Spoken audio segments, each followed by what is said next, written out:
investigation into the Pietermaritzburg murders, where 10 members of the same family were killed last night, has led to the arrest of 2 suspects. Police Minister Begicele is in Imbali. He's confirmed that 7 women and 3 men were shot dead last night after a group of gunmen stormed their home and opened fire. 3 teenagers are among the dead, with the youngest being 13. The police minister says one of the suspects was killed in a shootout with police nearby. We thank police that they managed to respond quick on the matter. They've arrested those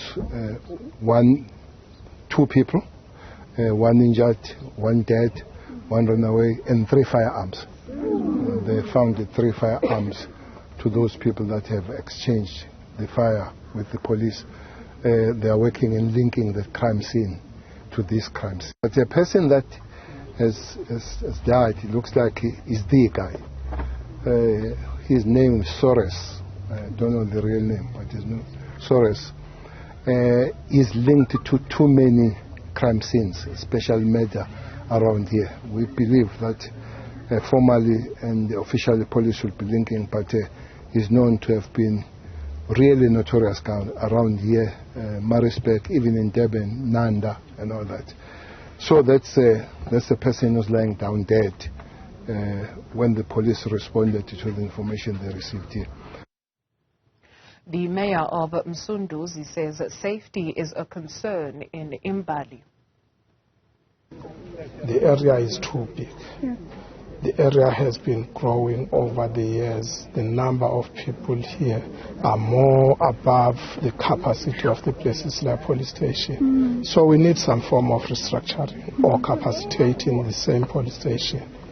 To us, it will be better if an additional police station, there's a satellite station in Imbali. Maybe that satellite needs to be capacitated to its full capacity so that we can then start to have enough men and women in blue to work in our areas. This cannot go on forever.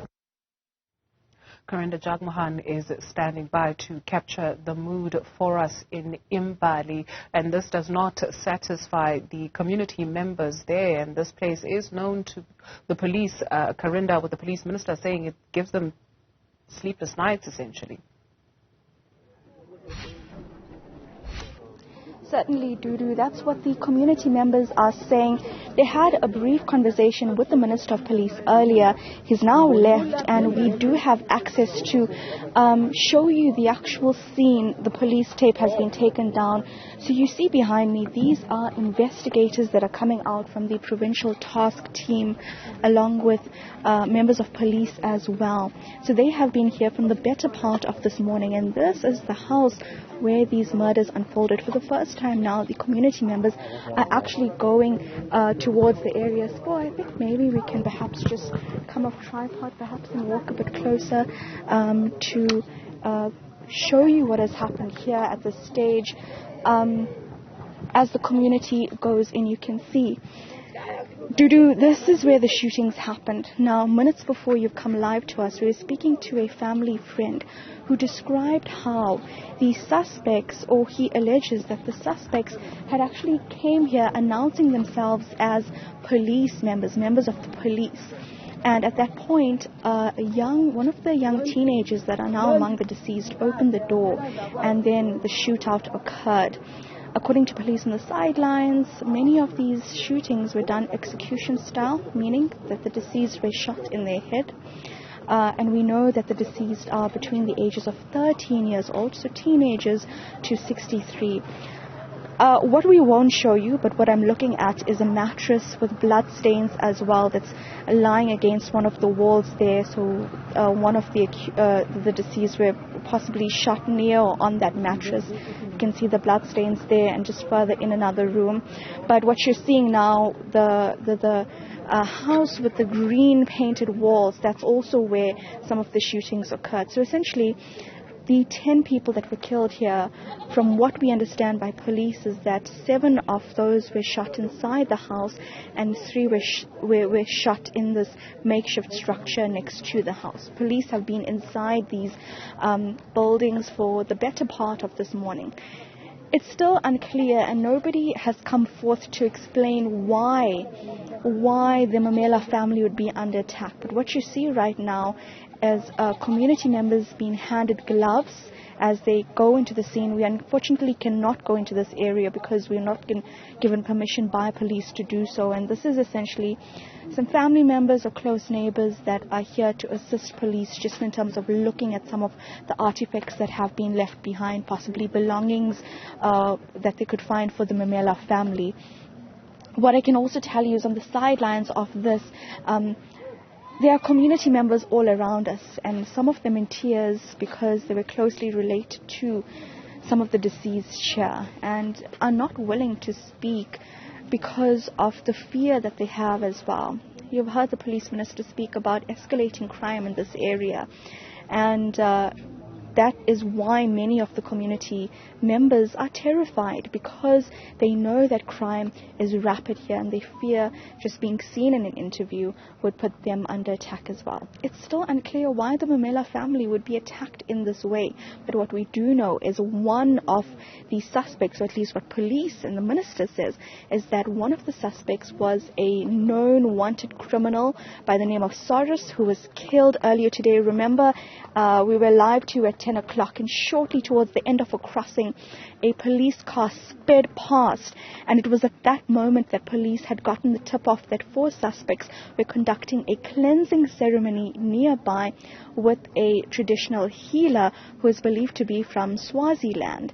Now, at that point, about 20 minutes after that had happened, we heard gunshots in the air, gunshots firing, and many of the community members here were shocked about what was happening, and they believe that perhaps police had apprehended the suspects. What we know now is that one suspect was killed, 2 others were taken into police custody, and another person fled the scene.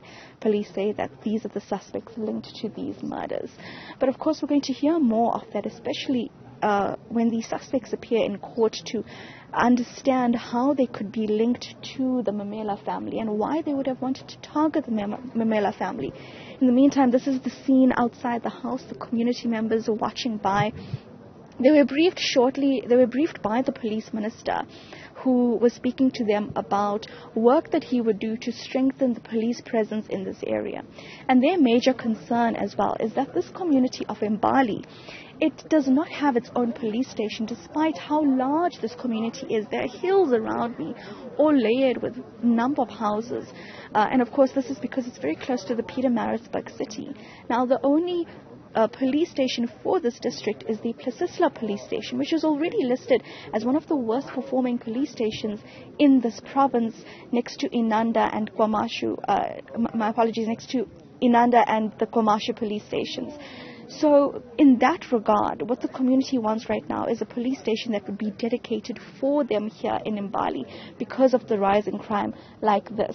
The allegation here is this is a wanted person that was operating in this area, and after killing the 10 family members here of the Memela family, went for a cleansing ceremony where later on police say that firearms were also confiscated from that area.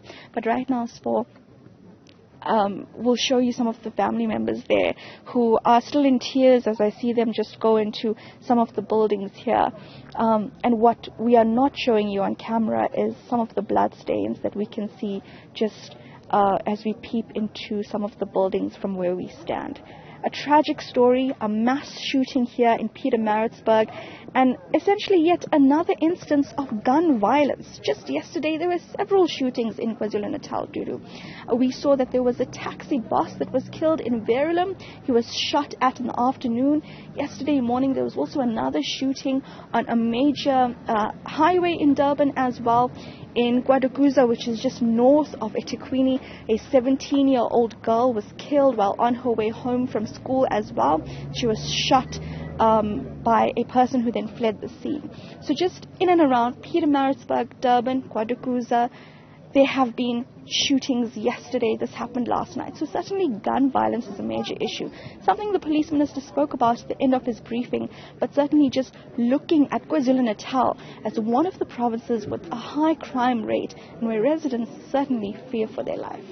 And the police minister asking for community members to come forward, Karinda, because allegedly when one of the suspects was shot at as they were performing that cleansing ceremony, he said, well, the community started to cheer, suggesting that this person is known to the community.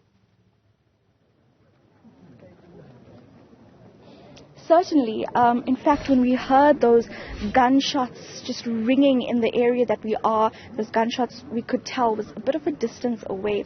The community members first surprised, and then when piecing together the fact that this could be police apprehending the suspect, you could see that they had some sense of relief as well, because it was quite a tense morning this morning here in Imbali, with a number of community members around us, the residents around us.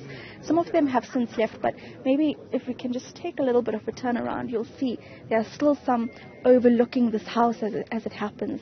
You can still see there are some watching over just the spectacle that has occurred here because of this mass murder.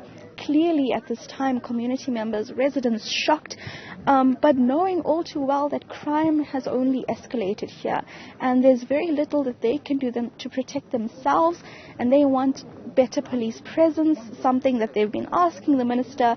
And at this stage, the conversation they had with the minister is perhaps some inkling of hope that they would be given better security for this community that is only growing.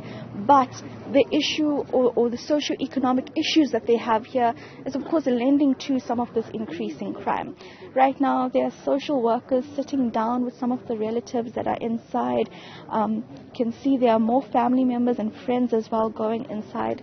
Members that were also in tears. We approached some family members, did not want to speak, understandably so. A family friend has spoken out as well, so we're going to give you his voice a bit later on.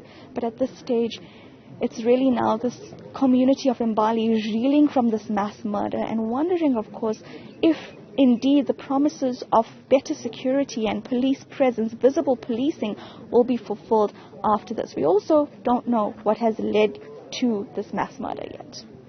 Karinda, Jagmohan, thank you very much for that detailed report. And please